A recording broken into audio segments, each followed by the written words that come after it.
well, touching on what both of you just said, I think it's about young people. I think when you're younger, you do have so much hope for the world and you've got so much ambition. It does get squashed, and it gets squashed because the more and more power you get from like positions of privilege, so the more and more you move through school and more you move into employment, you kind of lose that because you realise that power structures are actually pushing you down rather than holding you up.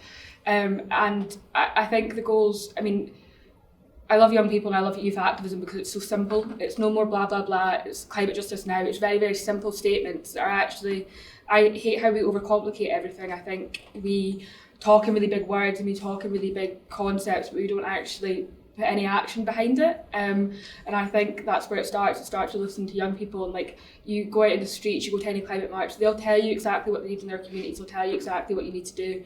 And it's about how we turn that into solutions. And I think that really originates with young people having those positions of power. I think you look around the table and it's, well, particularly at COP, it's pale, male and stale. It's not really, it's been the same for so long, and enough's enough.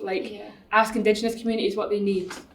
They'll tell you how to stop climate action, how to improve their lives. Ask a community in like Postle Park in Glasgow what climate justice means to them, and they'll tell you, well, we don't have enough green space, we don't have good access to resources, that infrastructure that would enable us to live. Like, it's actually our daily lives. And I think when you strip it back like that, rather than talking in these big words and like how the climate leaders talk, and they talk in ways that are so inaccessible, exactly what you were saying, Anna, like it doesn't conceptualise it, and it also really makes it feel really out of reach, and that is purposeful. That's purposeful why they're doing that. I mean, this is why for so long the average person hasn't really known much about the climate emergency until it's became like really big over the last few years, because the way they talk about it is so high level, then it feels so out of reach. But like it's not all about rainforests, and it's not all about these really big things here. It matters when you walk out your door every single day, and that's what we need to do. Strip it back to communities, strip it back to real people, and get them to design the solutions. I think there's so much to pick up on in that. I mean, one thing I want to come back on, your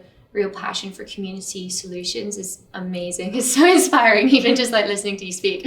A slightly different lens, I guess, I often focus on is the Sustainable Development Goals, and I find it frustrating, again, with the caveat that I haven't been all over the news, but there has not really been that much dialogue about dealing with, about thinking about this conference and the goals in the context of the Sustainable Development Goals. I mean, where are the leaders saying, we made these goals, let's do them. We're not on track for them. Climate is one of them. We've now established that we need to have much more a much more ambitious approach to climate than we did when we established the Sustainable Development Goals. But it's all nested together. And why are we not driving for this much broader program and seeing climate as something nested within it?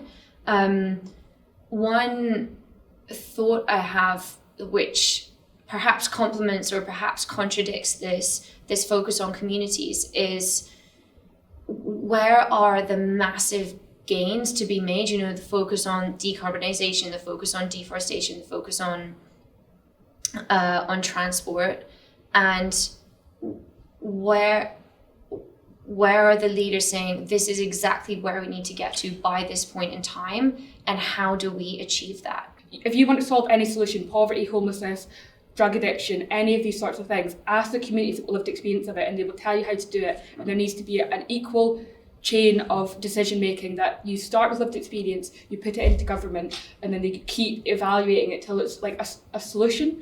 And I think we're not doing that right now. We consult, we don't actually meaningfully engage, and I think that's the issue.